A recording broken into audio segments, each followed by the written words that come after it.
Hello, good morning, good evening, good afternoon. I don't know where you are, but hi.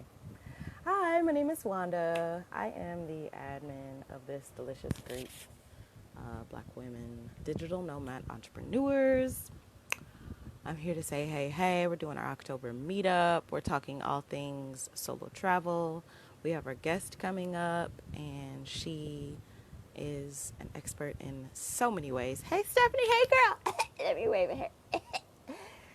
Stephanie, A1, day one.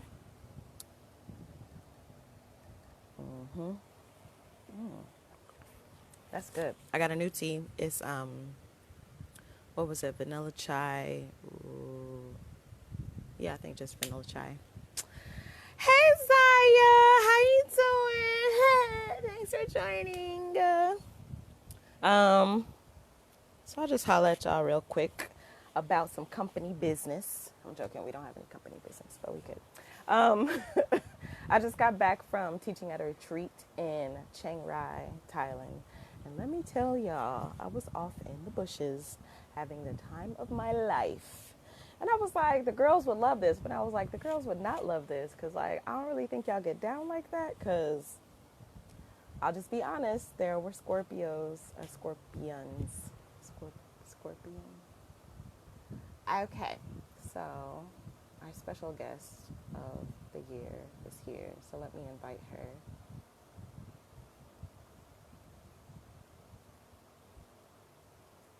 Boop. Yes. So it should be adding you, Miss Fernanda. Yeah, it was really dope being at the retreat, like working with these women. I did a couple of workshops. One of them was improv, like theater improv, and how to use that to shake up your everyday. Hey, girl, hey. So I think you are looking to.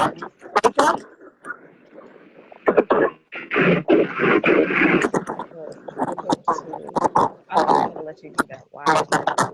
Yeah. Okay.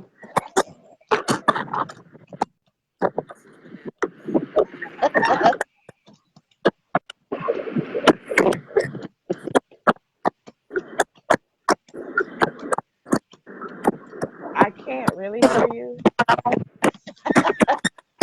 Sorry. Take a moment. We have time. Don't rush.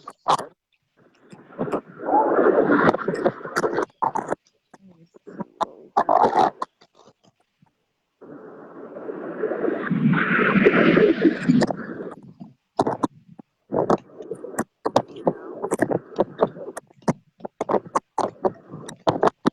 Um, I can't hear you. There's quite a bit of noise.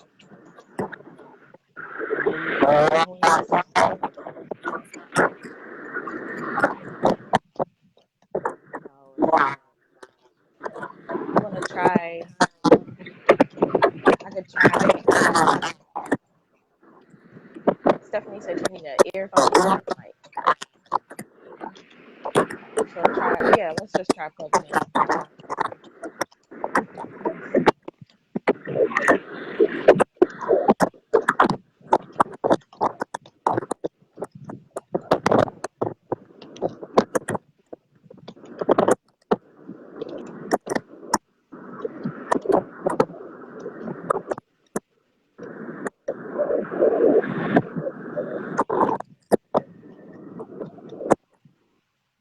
Okay. So you.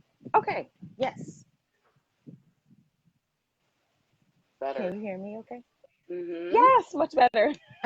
I can hear you perfectly fine now. Awesome. Okay. Hey, poppin' red lip. Ow. How are Otherwise, you? I would have been, I'm well, thank you. I wanted to put something on my face because I've been in the sun all day and I can't tell because I look wicked yellow right now. It's fine. I got my Maleficent on Yes.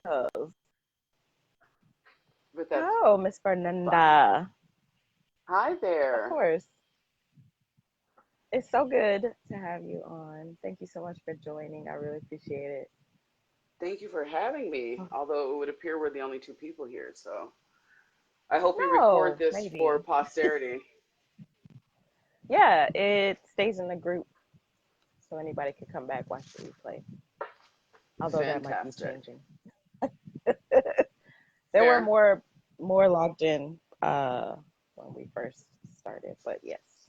Some may come and join us later, which is fine.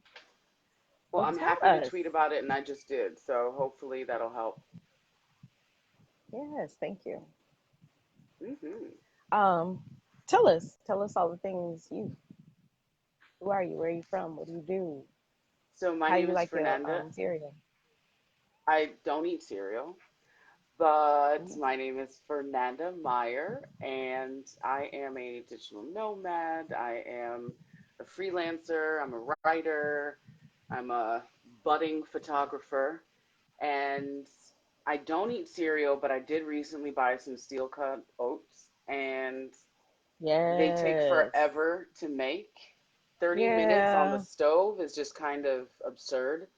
So I tried overnight oats. I don't know if you're familiar with this, but Hmm. basically you use a Hmm. mason jar and you put in whatever you want and to soften them, if you will, and stick it in the fridge overnight, and then in the morning it's ready. So that's been kind of delicious. But I stopped eating cereal probably around the time I stopped drinking milk. So age like 13, 14. I am lactose allergic, not even intolerant. Like anything but goat cheese, my body is like, oh, you tried it. So yeah, I try to stay away from the dairy. Mm. Can you do overnight oats with steel cut? Because I never hear or see You videos can, of and it that. takes forever. Like it's literally overnight. And I did it. I put it in at like 8 p.m. and then ate it the next morning at about 8 a.m. and it worked. But Mm. I'm wondering how much of the acid and the pectin from the fruit helped that process. I don't necessarily think it was Mm. just the oat milk that helped the oats soften up, but it was pretty good.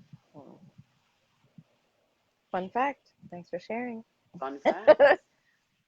Tell us, like, where I'm not a have chef been though. some of the. But you play one on TV? I mean, I take pictures, really pretty pictures of food. I just am not the best at actually prepping it, and I'm still working on my Really? plating skills, man. It's Yeah. one of those things where, like, I have friends who are chefs, and so I'm embarrassed to even Yeah. try because my photos look like an Etch a Sketch versus a Van Gogh compared to my chef friends' abilities. So I don't even try Yeah. to play myself like that, but I will throw up a photo of a salad in a minute. Even a bag salad, it takes all kinds. It takes all Okay, but those bags actually quite as kept, kinds. and this is totally travel related. Bagged Yeah, salads yeah. are something that you could jazz up really easily. So, in most of the countries that I've been to, one of the first things that I do is I try to visit a farmer's market or a local market to get fruits and vegetables. I am a pescatarian, vegetarian, so I'm about 80-85% plant-based. But I do throw down on some octopus, some fish, some shrimp, scallops. Let's get it. The best octopus Okay. I've ever had was in South Africa, followed in a close second by Athens, Greece, and then thirdly would be Portugal. Hmm. Best octopus ever. Lisbon is known for it. So if you ever find yourself in Lisbon, do yourself a favor and make sure you treat yourself to some octopus. That's really. How do you prepare it? Like, I've never prepared octopus. One of the easiest ways to do it is to almost brine it. You want to marinate it in a salty, I like sea salt, so it just tastes like it Yes. belongs because they are from the ocean. So marinating it in anything with sea salt, perhaps some soy sauce, and then grilling it is my personal favorite. Some people Ah. they like to do it on the stovetop, but you have to be very careful about that because it's easy to burn and then it gets rubbery really quickly. So octopus is Ooh. one of those Okay. things that I prefer to eat grilled simply because it's hard to mess it up. Whereas if you do it on the Hmm. stovetop, unless you're familiar with how the fork is supposed to feel and kind of bounce back when it is prepared, it's difficult to kind of know what it is you're about to put in your mouth. And nobody likes octopus jerky. That's just not a thing. That's really dope. I love that. That's a great tip because being able to eat healthy on the road can be super difficult. A lot of cultures are fried and dyed and laid to the side. So, That like is a getting something fact. fresh inside you. Yes. That is a fact. Yeah. I will say Really though quick that tips. it really depends too on the country because, for example, me not eating meat was difficult, especially in Europe and in Mm, Southeast Asia because they love pork, they love chicken. Beef is able to be found, but outside of Japan, beef is not a big draw for most of the areas that you visit in Southeast Asia. It's much more poultry based and much more pork based because they've got wide swaths of land and it's a much mm, lower production cost in terms of agriculture than beef is, for example. So the challenge for me and one of the reasons why when I land in a new city, one of the first things I do is a walking tour and I try to get to the farmers market where I can find the food that I can eat because one of the worst things you can do when you get to a new city is eat chain restaurants. I mean, that's it's kind of the worst. And you don't ever want to have to mm. be in a situation where like, oh, if I can't find a McDonald's, I'm not going to eat or, insert whatever fast food here. That's not my jam at all. So, I prefer to cook at home or to identify some restaurants that I want to go to using Google Maps. That is a pro tip, pro tip, pro tip. I would show you on my phone. I'm using it for this live, so I can't. But Google Maps, yes, Google is the devil. They are a monolithic Skynet corporation that's probably going to, be responsible for our demise collectively. I've come to terms with this. Oh, not But, that. but I thought you what were I, gonna say that they're gonna like implode, and I was like, yeah, we hope so. yeah, no, that would be too much like right. We That's want like that, Trump, but that's right? not going Like to happen. when What he said something foolish today because he's blocked, so I just see a whole bunch of like tweet unavailables on my timeline. But very nearly every single person that I follow is like, "F this dude. This sounds like you're admitting to fraud and robbery, etc." So if at this point he hasn't been just wholesale arrested and carted off to jail, I don't know what it's going to take. Like, he may actually have to kill someone on Fifth Avenue on camera in order for us to have any sort of hope that we can get him out of office. If he's still there during the 2020 election, he will get reelected. Watch. I mean, seriously, more than favorite this. likely. No, like for real, for real. I see it. So Oh, let's quick talk plug about. for So are you? Give Me Tap. If you are into saving the environment, if you are into saving communities, Give Me Tap is an awesome, awesome, awesome not for profit that is organized by a young man who's Ghanaian who I met in Medellin, Colombia, of all places. And the purchase of these water bottles goes to bringing fresh water to different communities all over Ghana. So givemetap.org, I'm plugging that because it is an incredible organization started by a Ghanaian man who is returning the favor back to Ghana. They do corporate branding and all sorts of things. This is just a Give Me Tap bottle, so there's no logo on it. But for traveling, this having a refillable water bottle is a must, must, must. There's absolutely no way I can make it because 90% of the flights I take don't take off on time.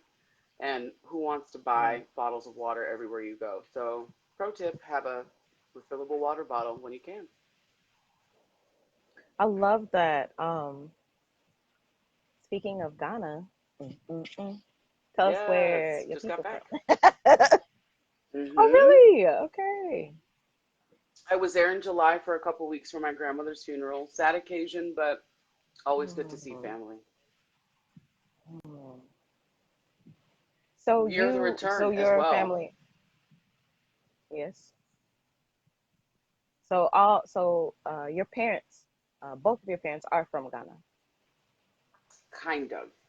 So my mom is Nigerian and my father is Swiss German and Lebanese. That's where all of this yellow comes from. And both of their families came to Ghana in the 70s. So Nigeria experienced the Biafran War in Oh. the 50s and 60s, and Lebanon was experiencing the Lebanese War. And both of their families ended up in the first democratic country in Africa, which is Ghana. And they set up shop there. My parents met in what could effectively be called the 13th grade. In the US, after high school, they just kind of kick the birds out of the nest to go on to college. Whereas in Ghana and many other countries in Western Africa and even in Europe, there's almost like a gap year, but instead of you going off to travel and see the world, you're typically working or going to another year of school in whatever area that you want to have as your profession. So in that 13th year is where my parents met, fell in love, got married. They celebrated their 40th anniversary this year. And I go home pretty frequently now that I have a U.S. passport and U.S. citizenship. I was undocumented for a time, but that's all done and behind me. Got my citizenship in 2005, and I've been trying to go back at least every 2 years since then. Hmm. So what's this year of return for the folks that don't So the know? year of the turn, it celebrates 400 years of when the first slaves were brought from Africa to the United States and the Americas. And this 400 year almost, it's bittersweet because it's supposed to be a celebration of how far those who were forced into being diasporan have come in the Americas. However, it's bittersweet because we really haven't come that far. And, there are a few of us who have made it into the 1%. And so that's supposed to be our consolation prize for, the continual systemic oppression that we are under globally. But the Year of Return in Ghana is a celebration and it is a homecoming. So the goal of the Year of Return campaign is to help people understand where Ghana is, that they are welcome, and the slogan is welcome home. So the goal is to Hmm. get expatriated and diasporatical Africans to return home, even if it's not Ghana. Although Ghana is leading the charge, there are several other countries that are participating. Cote d'Ivoire, Togo, Benin, Nigeria, but Ghana is definitely at the top of the year of the return list. So this winter in December over Christmas vacation, massive parties, Hmm. which usually happens anyway because most of the first and second gen kids all come home during Christmas time. That's a usual big party time in general. But because of Year of Return, we also have Afrochella and then weeks of celebrations. And if you know any Ghanaians, they know how to party. So if anybody is Oh. headed anywhere near Western Africa over the Christmas and New Year holiday, it is going to be a blast. Hmm. So you go every 2 years. What have you seen since you've been traveling to Ghana? Have you seen like um, the pathways being open? Have they always been welcoming towards the diaspora? Like, what's the climate been like? That is six questions that I'm going to try to unpack one by So one. I'm sorry. sure I will miss one, but that's okay. That's fine. The climate in Ghana overall is one of change. It is certainly for the youth, meaning that a lot of the people who, like, if you think about it, this generation, many of those people are very old. And so there is a new wave of younger politicians that are giving new blood to the country and that are, I think, a lot more outspoken about things like water crises and famine and helping out other countries in the diaspora, period. There is also still a very white supremacist, powdered wig sort of, although they are democratic, almost parliamentarian political scene in Ghana. And Hmm. earlier this year, much to my chagrin, they accepted a mere, and by mere I mean pennies, $21 million for the United States to put a military base, the first of its kind, in Mm. Accra. And I know homes in LA that cost more than $21 million. I've been in homes that cost more than $21. And they snuck it in basically. The people who were pro this decision, really just wanted to be in bed with and kind of on the good side of the United States, but ultimately it's a sellout situation because we didn't have a base of Mm-hmm. any sort, only an embassy in Ghana for the United States. Now they have acres and acres, and they have a military installation with tons of weapons, and they can do whatever they want, right? I mean, just this the small amount that was paid for it isn't in begin with, but the power that the U.S. wields now in that area of the world, and the fact that Ghana has recently discovered oil, and China has already come in and basically mined the country empty. The Lebanese have also taken over many of the docks and the ports, and it just Ghana overall is a lovely country, but it's starting to feel a lot less like Ghana. The 1% is Mm-hmm. growing, and the poverty is becoming more and more abject. Many of the companies that do business, especially in Accra, aren't hiring Ghanaians. They're bringing employees with them. So the Chinese are bringing Chinese people to the mines.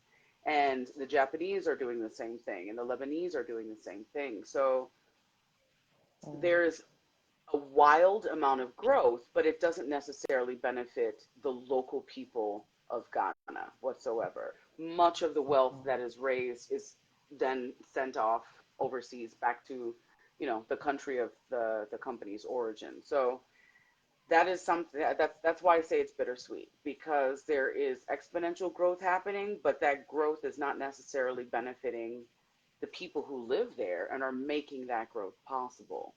When I was there in July, I went to Cape Coast from Accra, which is a roughly 3.5 hour ride, but 3.5 hours because of distance. It's 3.5 hours because your driver has to play Frogger to avoid actual car-sized potholes on main thoroughfares.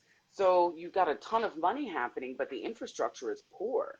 At any moment, one of the millions that link the electric poles from around the country could pop and snap, and then the next thing you know, you've got a live wire in the street. And then, chickens and goats looking at the wire like, okay. So, meanwhile, you travel, 15 minutes closer to Accra, and you've got five-star hotels like the Kempinski that have lightning fast Wi-Fi and in-room massages and gorgeous views. And it just feels like, I don't even know how to The describe it. It, disparity. it feels like an Yeah. oxymoron almost.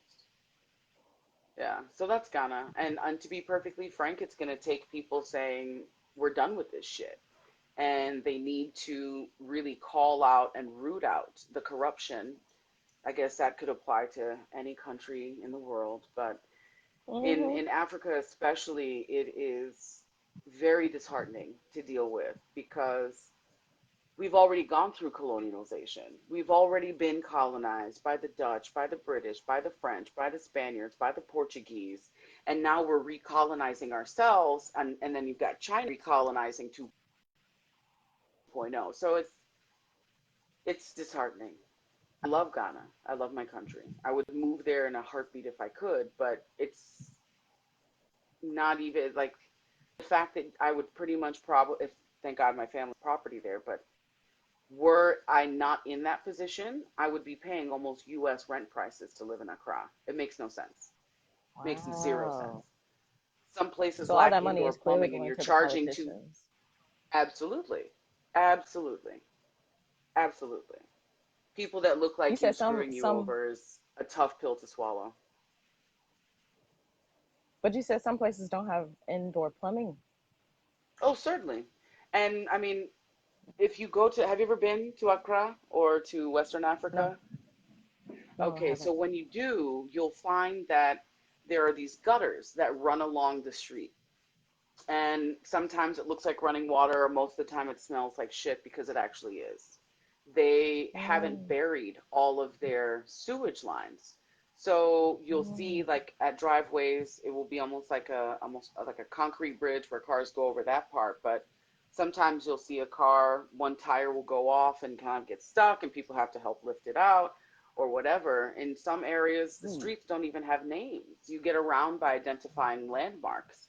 Oh, so I live near such and such Kaneshi Presbyterian Church, and that's where you would tell the Uber driver to go if you can't find the exact location on the Uber map. So having exposed sewage and exposed power lines and all of these things that, you know, could still be considered aspects of a development literally in front of and across the street from five-star hotels and high rises and these multi-billion dollar condominium units that have gorgeous outdoor pools and golf courses and all of these things, and then somebody in a wheelchair parked right out front with one working wheel begging for money. It's Yeah. it is I don't even know how to describe it other than heartbreaking, because the money, like I said, that gets made doesn't go to those people. Right. It's like the country's being harvested, but it's pretty much always been That's harvested. exactly what's happening. That is And exactly what's so happening. it's called the year of the return. I guess that's like a marketing scheme, right? Because Yep, I'm sure, like basically. in terms of welcoming the diaspora, has Hmm. Ghana pretty much always made it easy for Yes, people to Ghana come. is one of the first countries in Africa, I think it still is, if I recall correctly, to offer Black Americans dual citizenship. Now, the catch Okay. here is only one person has ever received that dual citizenship, and that's Rita Marley, Bob Marley's wife. So Huh. I have no idea what, oh yeah, she lives there. She's got a beautiful home. I have no idea what has actually happened to that process. I know that they tout it. I know that Uh, during the Year of the yeah. Return campaign, they have mentioned it multiple times and have encouraged people to apply for it. There is also a $200 application fee, so I'm curious to know if that has anything to do with it. But it's interesting 200 because American dollars. correct. Akwaba, which means welcome, is, displayed in the airport. It's this massive thing. As soon as you get off the plane, you see Akwaba, and you'll hear it over and over again while you're there. But once they've welcomed you, there doesn't seem to be that next step of action or actionable things you can do about it. So yes, you can apply for dual Yeah. citizenship as a non-African Black American or European Black person, but I have yet to see anybody besides Mrs. Marley actually get that designation. I have dual citizenship, but that's because I was born there, not because I applied after we moved to the US. Mhm. Fun fact And though, so talk about the like, US does not hmm recognize it. So when I took my citizenship oath in the US, I had my fingers crossed behind my back, so it didn't really oh, count. you know how Facebook is, they shady, so be careful what you say. This is my twin sister. This isn't really actually Fernanda. So if you're listening, Fevs. It's Fernando. Mm-mm. Um, It's funny. I get called that all the time. At this point, I just reply, like, I'm a girl. You'll still get called. so tell us like about your travels. Like, what's it been like solo trotting, globe trotting?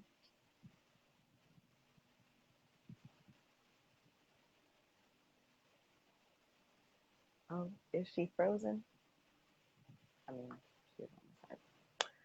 Hey, Crystal. Hey, girl. How you doing? Thanks for joining. Hey, Jade. Let's see. Who else we got?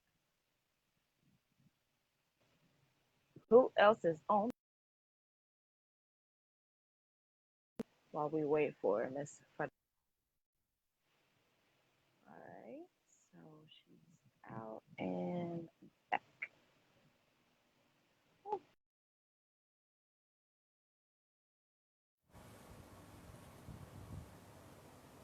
Jade, what you up to? Everybody go check out Jade. She got her website together. She's coaching. She's consulting. She's doing all the things. Let's see. Let me see if I can request her.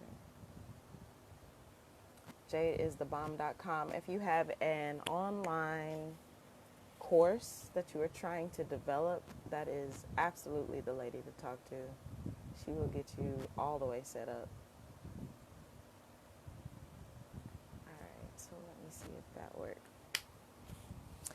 Her website is Poppington. Oh, she said reheating dinner. Jade, what happened to it the first time? That's what I want to know. Or did somebody else make a plate? What's going on, Jade? That's really interesting about Ghana. And it's also interesting that people from other African nations can apply for citizenship there. Because I never even thought about that. She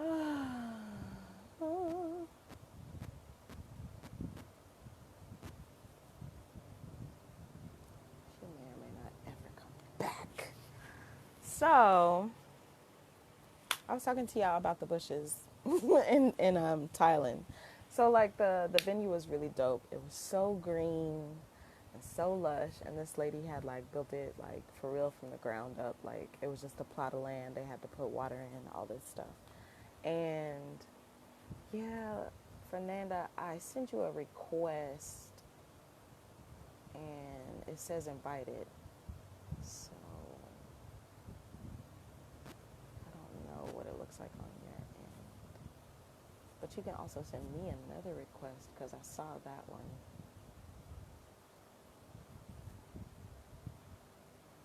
Um, yeah, there were two. Is that a scorpion? I still haven't figured that out. It was ridiculous. So I was like, I think the ladies were like that because I would love to organize something for us. Um, and I do have something in the works that I'm going to announce very soon because I need to. But yeah, I just think about y'all when I'm out in the world. I'm like, would they like this? Would they not like this? And I think y'all would not because it was maybe a little too rough. Not in terms. Hey, boo, I see you. Love to you too. um, the land, like it was developed. There was running water. There was aircon in some of the rooms. Other rooms had just fan. But like there were mad mosquitoes, and they bother me. And so I thought maybe they would bother y'all. Um, there were snails, and like walking back to my little room at the end of the night, I definitely got a couple of them, and it really just crushed my heart, and I couldn't deal with it because I do not like killing things. Mosquitoes are fine because that's woman on woman crime, um, but snails, that was really tough. Um, what else would y'all not like? Like I said, there were two. One lady got stabbed by a scorpion, and there was a lizard, and she got scared because she heard this noise, and so she went. She like came up because she thought it was a human, and she was like, ah, and like I walk outside, and I'm like, what's going on? And she's like, there's somebody out there, and I was like, okay, girl, you want to come inside? Cause let's close the door. She was like, no. Um, I don't know what her point was, but she like didn't come inside, and she left the door to her little cabin, I guess you could call it. She left the door to it open, and she wanted to go close it. So there were three of us. We were all the teachers for the retreat. And so we go back to close her door. At the time, I wasn't thinking about it, but the other teacher, she's from Singapore, she was like, okay, if there's somebody out here, why are we going back to your cabin? So it was just like, okay, I'm ready for emergencies. Um, the staff that checked me in, his name is Don. Don told me where to go if we need to contact the staff after hours. So like we're walking over there, we have our flashlights and our phones out and waking the staff up, and we walk back around to her cabin. She keeps telling this story. She keeps trying to rationalize what's happening. Like she's not crazy. She heard this noise. She waited for a long time, and then we wake the staff up. We all walk back over, um, and we just one of the staff just like walked back behind the cabin, and we was like, oh wait. The lady from Singapore was like, we should all go together. So we walked back there together. I mean, she was gonna go without us anyway. And I'm looking around. I don't know why I said decline. Let me try it again. I'm looking around with my flashlight, and I point it up. Lo and behold, ma'am, It looked like a baby alligator with a scorpion in its mouth. And I was like, the girls are not going to fuck with this at all. It was a thing. It was crazy. So that's my Thailand story. The treat was dope. Hey girl, welcome back. Sorry about that. Yes. Mercury This is is the retrograding. it's in micro braid. This is the digital part that of It the is in nomading that micro braids, micro blading. It is in haterade. I tried to connect on the computer and I couldn't find the join button, so it asked me to start a watch party. This is a watch party, so I don't understand. But there was a big strike of lightning and thunder, and then all of a sudden everything went on the fritz. But anyway, I'm back. I'm sorry. it's So you fine. to get back to question number two of the six that you asked, Yes.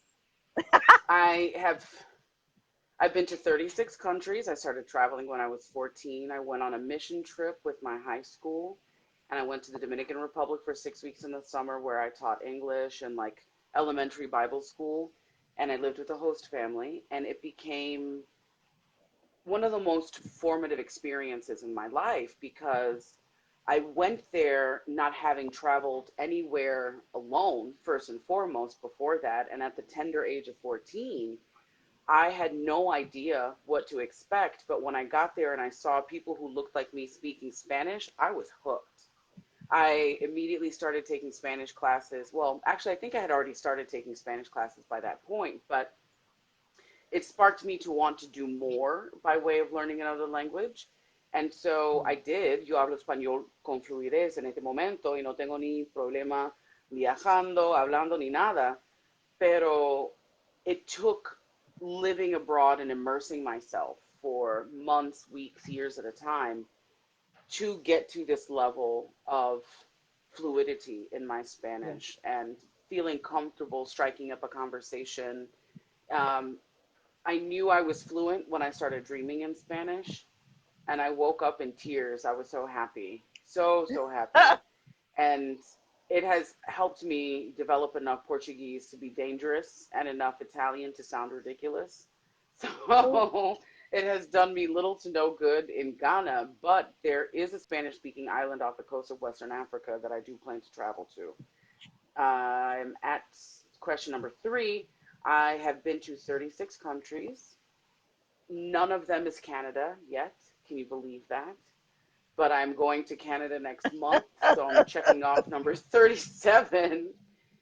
And travel for me has been more than anything less of an escape and more of a path to finding who I am, what I enjoy, and what I like.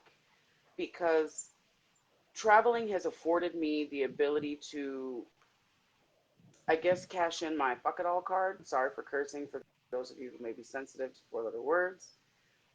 Because if you can survive solo travel and enjoy it and come back to talk about it, you could be anything, anywhere, at any time. It's one of the most empowering things ever. I don't always travel by myself. Sometimes I travel with friends. Sometimes I travel with family. Sometimes I meet up with strangers in different places. I've met a couple people from Twitter who I'd never met in person until I met them in an airport.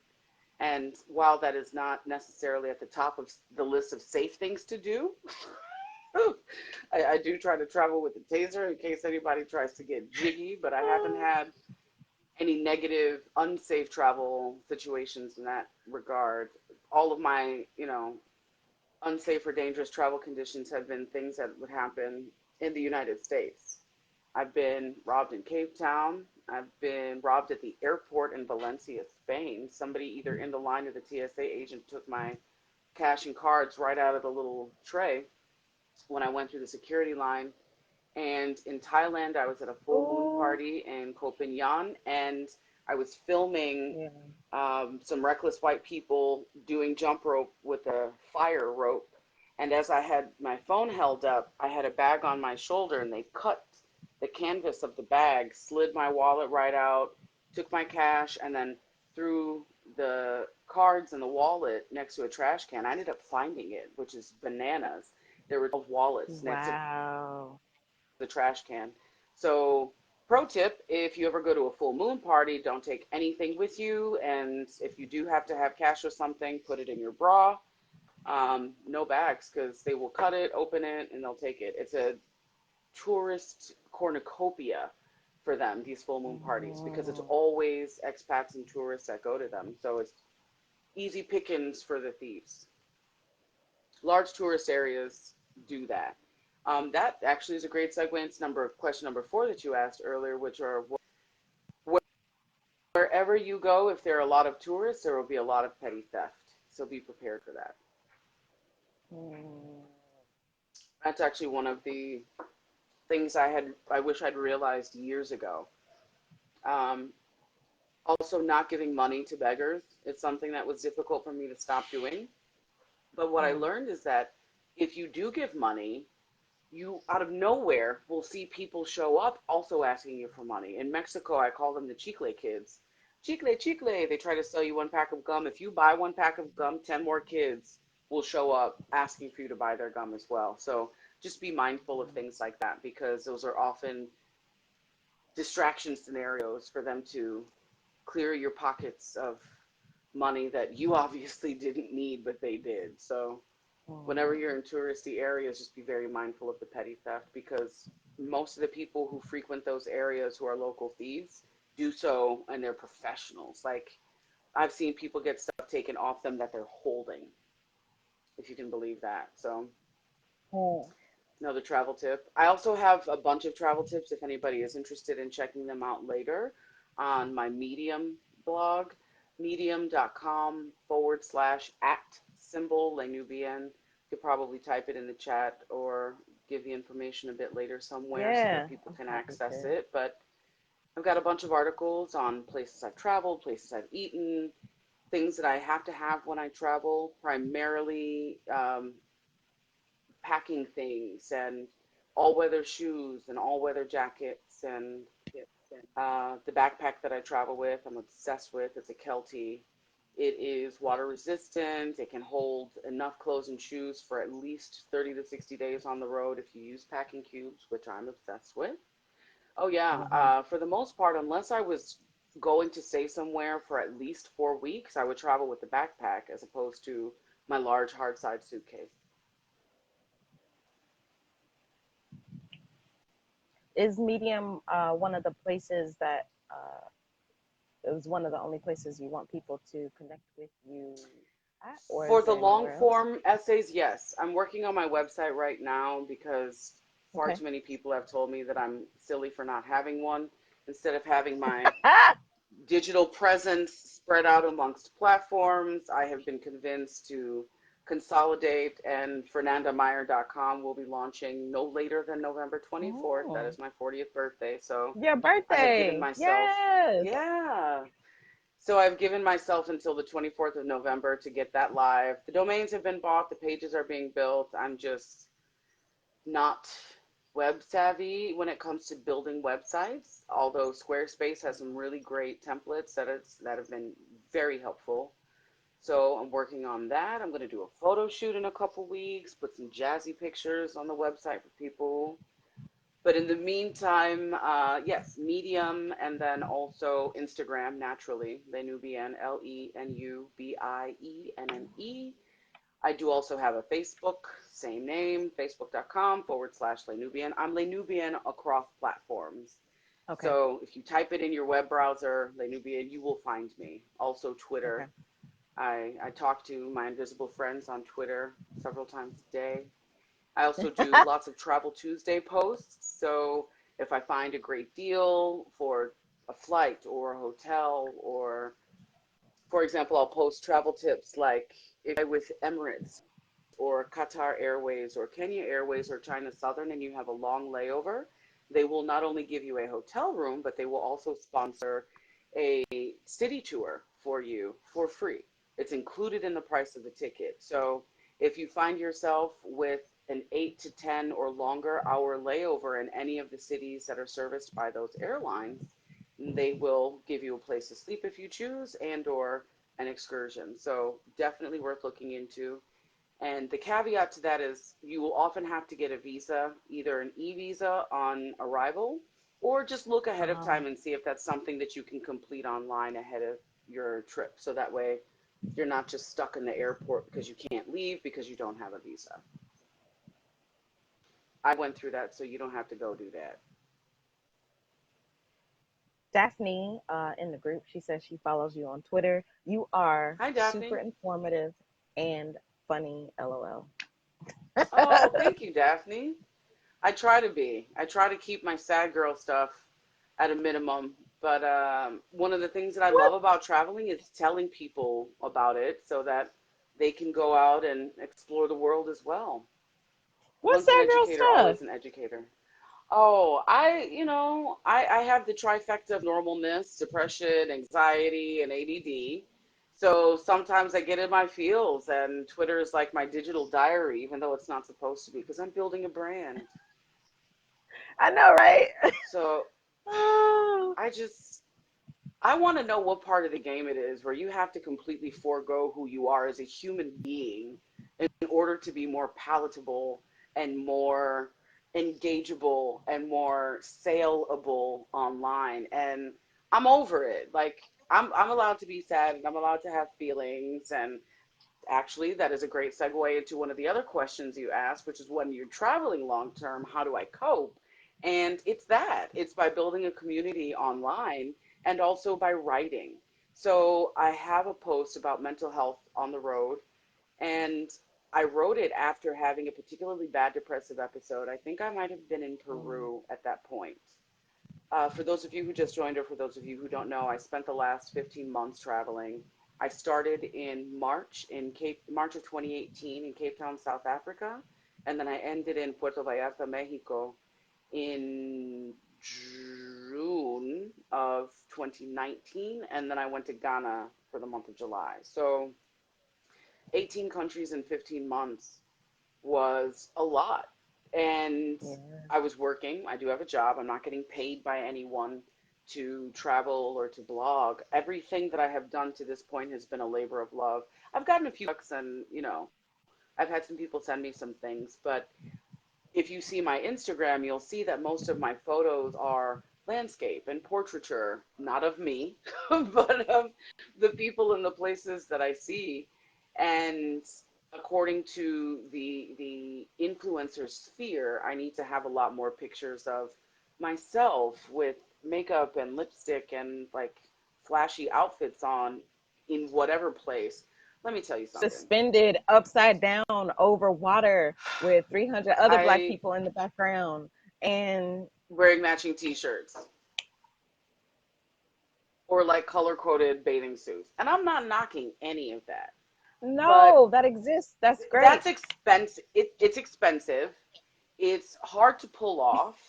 You have to juggle people, personalities, and social media profiles. And group travel is great, but I take umbrage with black travel specifically because this is definitely going to get me hate mail because every time I say this, people get pissed. But I am completely done with the idea of colonizer and settler colonial travel done by black people because we are not actually traveling, we are mimicking white experiences in blackface.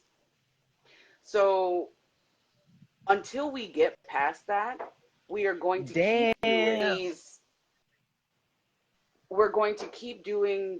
photo shoots where we ride use, where we have Right. on these flowy white dresses petting drugged up tigers, also animal abuse. I saw a photo the other day of this super sexy black man standing on camel humps in Egypt. And I'm like, okay, from the knee up, you fine, but from the knee down, you're literally standing on camel humps of an abused animal. So you are no longer fine. You are a colonizer. Like, I get it that you want to have these once in a lifetime photos, but those once in a lifetime photos are terrible for the animals. They're terrible for the people who live in those communities because instead of you touring the pyramids of Giza, you're hamming it up with your, what fraternity is this with the Dumbo ear hands? I don't even know what it's called. I didn't do Greek Ooh, stuff. double. The what is that? What do Cues? they call themselves? Okay, so Are they like, cues? people. I see. Sure, we'll go with that. If you're they're not cute, somebody correct me in the comments. I apologize in advance for fucking it up. But I find again too often that we are so focused on, and by we I mean black travelers, we are so focused on those, Instagrammable moments that we are not paying attention to the effect that the tourism has on the local economy or the benefits that we could be doing elsewhere. I try to volunteer everywhere I visit. In Thailand, I volunteered at the Wildflower Home. In Portugal, I volunteered at a rec center where I worked with physically and developmentally disabled youth and elderly, where we built pinhole cameras. And I mean, it wasn't anything super earth shattering or groundbreaking, but it allowed me the opportunity to not just be a typical tourist and to actually give back to the local people whose lives and livelihoods make it possible for me to have these experiences in these gorgeous countries. So, you know, I love black tourism. I think it's incredible that especially black women are the number one fastest growing group of travelers globally. That's incredible. We're also the fastest growing group of solo travelers because black women are the shit and the tissue paper. And we are slowly figuring it out that we don't need to sit and wait for group travel. You got it, huh? The shit and the tissue paper. It took a few seconds. No, it's a lag. It's a lag. Yes, yes. Where are you right now? Thailand? Malaysia, I'm back. Oh, you're in Malaysia. My bad. My bad. Yeah. Also a lovely country. Speaking of which, I spent about a week in Malaysia, and it was the first time I had been in a zoo in over 10 years. I hate zoos because nobody wants to see imprisoned animals for profit. I mean, people do. Lots of people do. I don't. But they Yeah. have one of the only panda conservation centers outside of China. So Hmm. while some parts of the zoo left a lot to be desired, the panda conservation center was incredible. And it was Oh, huge. And it was the first time that I got to see a panda in person. I wasn't able to when I went to Beijing a few years ago, but the enclosure that they have is, I mean, it's massive. It's like oh, the size of a football stadium, and it's just for three pandas: a mom, a baby, and baby daddy. That's it. Bamboo everywhere, practically natural habitat. I was impressed by that. So good job to the yeah. people of Kuala Lumpur and the Panda Conservation Center for making that happen. But the rest of the zoo was a joke. The lions and the tigers legitimately could have just hopped the fence and taken us all out. I was like, this is not safe. None of this is safe at all. Don't take your children there. Hmm. If you go there with But three how are they kids, gonna you get to might the go home with pandas? one. You have to go through it to get to No, the because the pandas, don't pandas you? are in an enclosure, right? So the pandas are doing it. They've got the most lux of accommodations. But if those tigers get hungry, it's a Force wrap it. for you and I. No, I mean they have to go through the regular zoo to get to the panda park. Yeah, but the enclosures are not uh what is it? I don't know how to describe this without like totally dogging out the city of Kuala Lumpur. There's nothing keeping these animals there. Yeah, Seriously. And some of yeah. the fences look kind of rusty and dilapidated. Like if you gave it a strong kick, the whole thing would just kind of come down. So the guy I was traveling with at the time was like, can you not lean over that thing to take this picture? I don't feel comfortable. I was just like, just hold the back of my shirt. Just hold my shirt so I don't go completely over.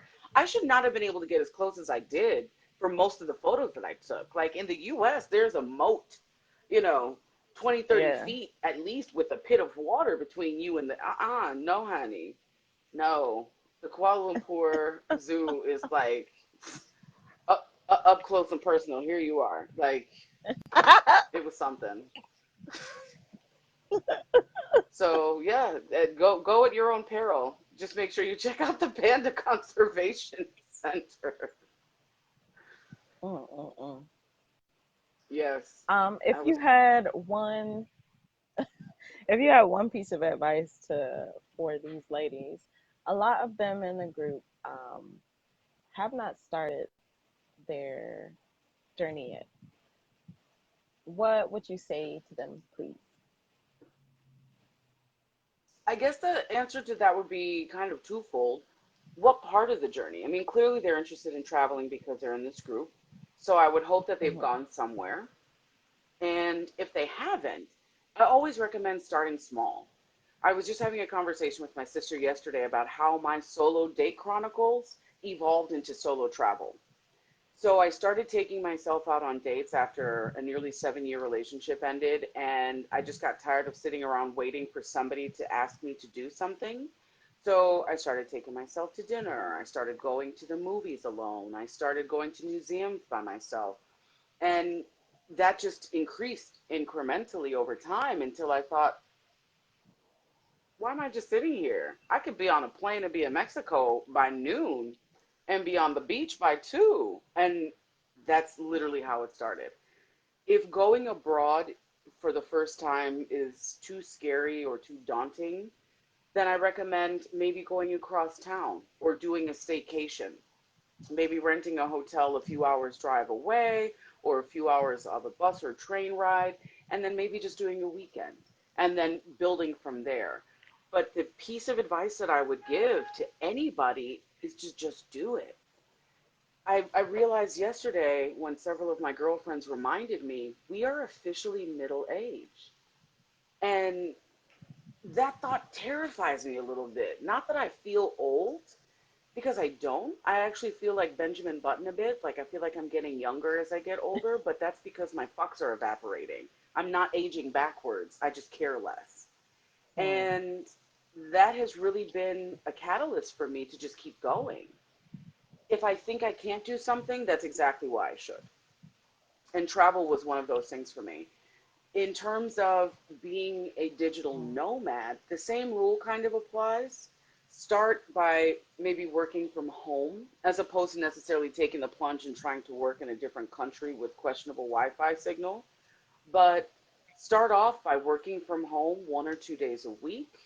Find out if your boss or your company has the ability to do remote or telecommuting from home, and then just build up from there. Once you've gotten to a point where you have a routine down and you Mm. feel comfortable not having to go into an office, then you really can take the plunge into primarily digital and remote work, because really anywhere you have access to the internet is your office.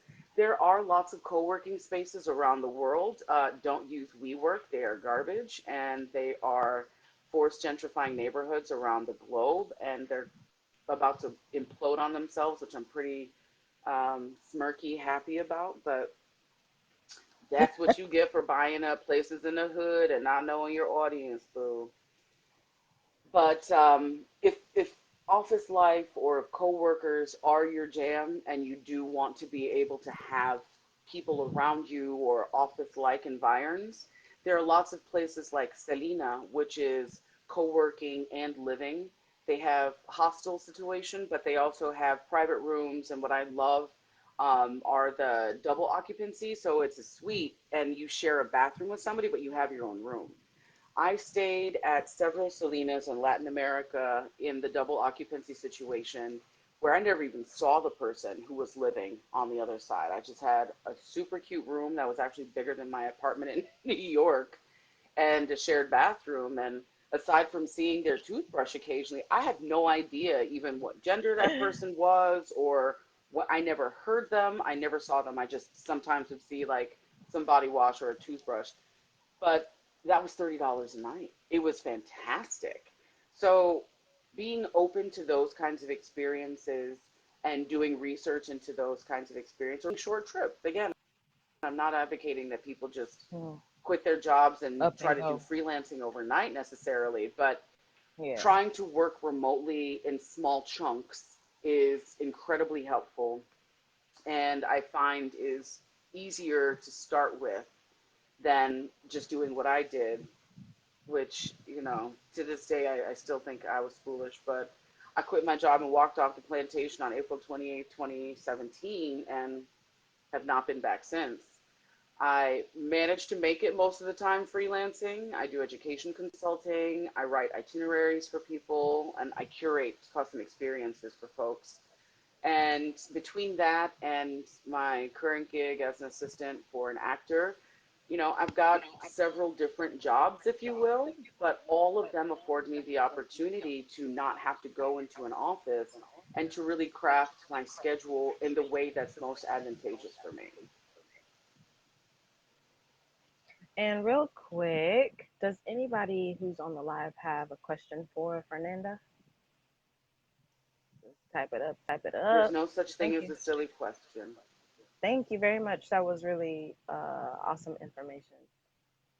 Thank you. And as I mentioned, I've got lots of essays on Medium, so feel free to shoot me a note there or in Facebook on in this group or on the Bird, the Twitter. I'm wide open and would love to be able to help people get to this point. And thank you so much for this opportunity. This has been fantastic. I would be well open to doing this again in the future. Hopefully, we won't have Mercury and Haterade next time. Well, I don't see any questions, but I do have your links in there, and I could post them again. But yeah, Do I appreciate you making the time, making the space. Sure. And what I can do is I can put them in the Facebook group so that they're there in perpetuity, but Twitter, Instagram, Facebook, everything at Les Nubiennes, LENUBIENNE. And that goes for Medium as well.